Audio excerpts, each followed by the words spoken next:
What is bone conduction in a hearing screening? Imagine being able to test how well your inner ear works without even needing your outer or middle ear to be involved. That's exactly what bone conduction testing does during a hearing screening. It's a crucial part of understanding hearing health because it helps pinpoint where a hearing problem might be coming from. When you go for a hearing test, audiologists often use two methods: air conduction and bone conduction. Air conduction involves sounds traveling through the air into your outer ear, then through the middle ear, and finally reaching the inner ear. Bone conduction skips all that and directly stimulates the inner ear. During a bone conduction test, a small device called a bone oscillator or vibrator is placed on your skull, usually behind your ear on the mastoid bone. This device sends vibrations directly through your skull bones to your inner ear. Because it bypasses the outer and middle ear, it allows the audiologist to see how well your inner ear and auditory nerve are functioning independently. The test is simple and painless. You wear a headband with the vibrator, and sounds are played at different pitches and volumes.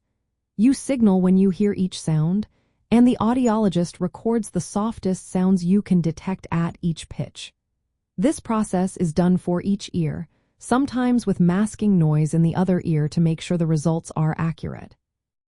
By comparing these bone conduction results with the traditional air conduction results, audiologists can figure out what kind of hearing loss you might have.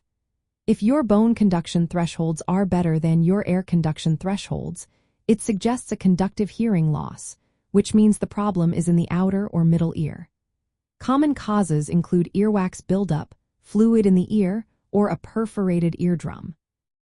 If both thresholds are similar and elevated, it indicates sensorineural hearing loss, which involves the inner ear or auditory nerve and is usually permanent.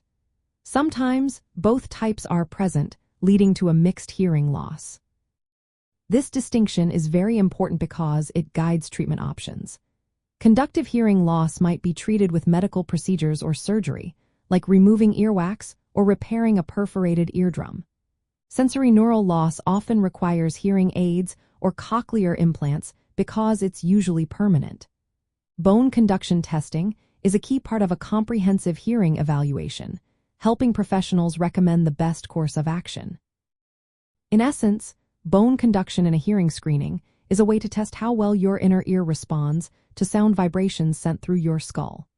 It's a safe, non-invasive method that provides vital information about the type and severity of hearing loss. If you're concerned about your hearing, seeing an audiologist for a thorough evaluation is the best step. They can interpret these results accurately and help you find the right treatment or management plan tailored to your needs. Remember, everyone's hearing health is unique, and professional guidance is essential for the best outcomes.